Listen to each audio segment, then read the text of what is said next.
Sanctuary. Yeah, hi, can I have Merck's office, please? Mark? Merck Mercuriatis. Hang on 1 second. Thanks.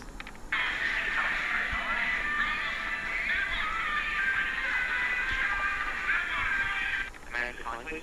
Yeah, Michael Hudson. Michael Hudson. Hang on 1 second.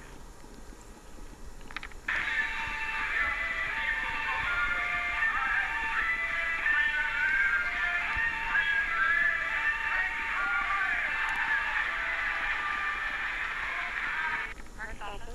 Hi, my name is Michael Hudson. I'm calling from Eat My Silkworms. We're the internet's first Chris Pittman fan club. I was calling in hopes of maybe having an interview with you or either Merck if he was there to try and answer some of the fans' questions about Chris Pittman, the man of mystery. I will let Mark know. Can you speak kind of this again? Oh, of course. My name's Michael Hudson. I'm calling from Eat My Silkworms. That's www.eatmysilkworms.piczo.com. Eat my silkworms? Silkworms? That was a song Chris Pittman wrote with Dizzy. It's probably going to be the first song on Chinese democracy. Can I ask you really quick, do you at least know how many T's are in Chris Pittman's name? One. One? You're 100% sure? It's with a T, 1 T. You're 100% sure? Yeah. Bumblefoot said it had 2 T's. I don't know. I mean, that's what we've been selling it that way. Would you put that on a paycheck to him, or does Axel send the paychecks? I mean, Do you know if it's true that Chris Pittman was asked to join GNR before Slash, but he just felt that musical technology wasn't advanced enough to realize his vision of the band? No, I didn't know that. Do you know why he doesn't like to have his picture taken? Why don't we ask Mark if he wants to answer these questions? And so what's the name of the fan club? Eat My Silkworms. Do you know what Pittman's high score is on Pac-Man?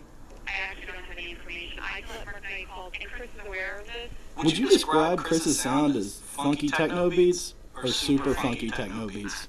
I'll let Mark know you rang. Is it true that he does a Christopher Walken impression? Hello? This came up in another thread, so I thought I'd start a new one. Does anyone have any content from the old Eat My Silkworms site? Interviews, phone calls, poems, songs, etc.? For those who don't know, EMS was a humorous fan site dedicated to Chris Pittman. The site was taken down by one of Axl's lawyers, and it's been a while since I've seen or heard any of that old stuff. I am most interested in tracking down the first and only EMS podcast. Anyone have it?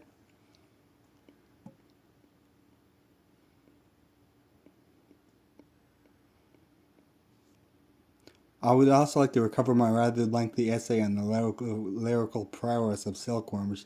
There was some great content on that site. Someone PM'd me and suggested the Internet Wayback Machine, but I don't even remember the URL of the site. Update, look at what I found. An in-depth essay of the sexual exploration and orgasmic pleasantries of Christopher God or Mother Goose Pittman by a strange reality. The beautiful multi-layered textures of this piece resonate a feeling of nostalgia mixed with the familiar approach of hazy-eyed wonder and utter amazement. The orphorescent lyrics relay a story so dear to the listener that it may indeed go down in history with some of the finest compositions ever performed as the defining movement of a band's widely sweeping array of magnitude.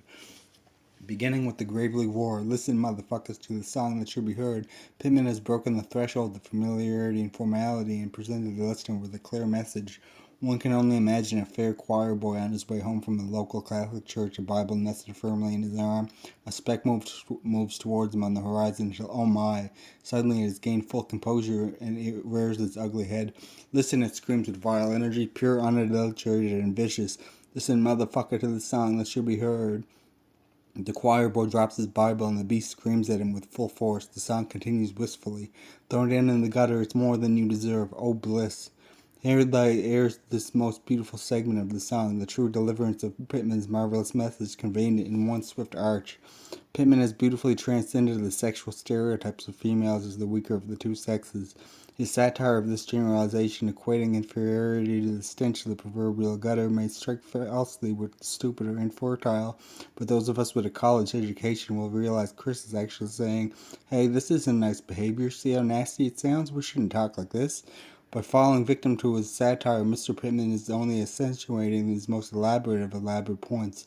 I am sure this song will inspire a plethora of young male teenagers with raging hormones to say, hey mom, hey dad, you know what?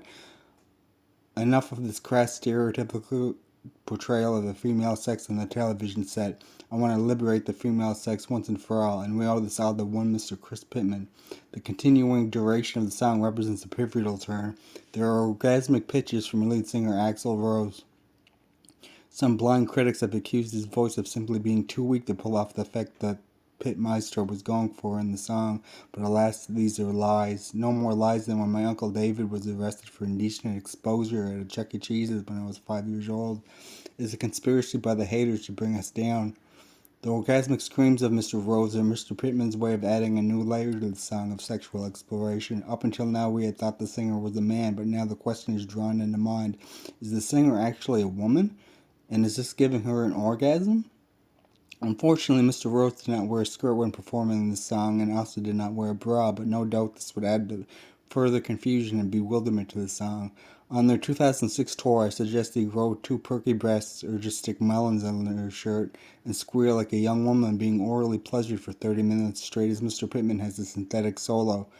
Some have ignorantly accused this song of being stupid, immature, ugly, or my favorite of all, the stuff that comes out of Paris Hilton's butt. However, these are false accusations drawn upon those with feeble minds who are incapable of comprehending true absolute power. This is by far the furthest equilines of space, the best Guns N' Roses song ever written and ever performed. The lyrics are deepest and most thought-provoking of any.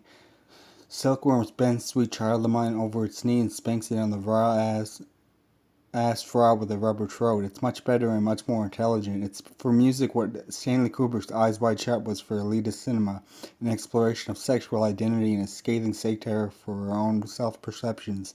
Is it sex? Is it pleasure? Is it a man? Is it a woman? Are they infertile? Are synths the best instrument in the god's-forsaken universe?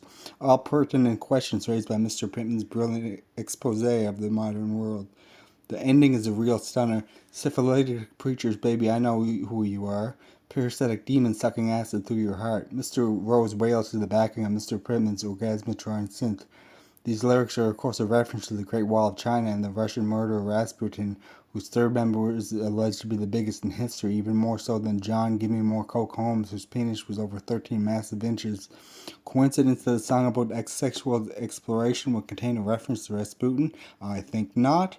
Furthermore, by comparing Russian Rasputin with Penis King, we get RRPK, or as we know, is a reference to the famous slogan, Russian retards park knowingly, which was begun as a chant by a young boy named Alfonso Lorenzo in France in 1834 during the Caesarean Revolution, in which a gang of unfortunate retards took over the French parliament and the public led a massive revolt to stop the Russian retards before they could pass the law of 1834, which, in its third clause, justified the mass genocide of all non-retards off the face of the earth. Luckily, the normal people with intelligence invaded the Russian retards' secret fort before they could pass the motion, and they slaughtered them all mercilessly and without remorse. What does this mean in relation to the song? I have yet to decide. Evidently the song is mentioned in this infamous demonstration for a reason, but this critic has blown himself literally and figuratively trying to figure out what it means. This is just more proof that those who try to deride the song for its alleged lack of intelligence are a bunch of Russian retards. Oh my dear God, I just figured out the reference. Pittman was using the Russian retards reference as a metaphor for the pack of stupid retards whom he no doubt knew from the very depths of his soul would attack the song baselessly. Do you realize what this means? Chris Pittman is a psychic. Allow me to take 5 minutes to go masturbate to this great thought. Okay, I'm back. As you're reading this, no doubt 5 minutes have now passed, but I'll let you describe what happened when I finished the dirty deed. With full awareness, magical images of silkworms and Chris Pittman's dazzled before my eyes, and I became aware of what, you ask? Well, everything. The universe, the meaning of life, the meaning of silkworms, and now I know what Chris Pittman looks like naked. It's bliss of the highest form, better than sex and better than donuts. I recommend you all try to experience this. The first time this critic listened to the song's grand finale, it caused him to bend over in orgasmic pleasure totally without restraint. It connected with the ears on a cathartic level, representing a turning point in my life. It made me realize I am a woman in my heart. As closing note, I'm currently collecting donations for my sex change operation fund.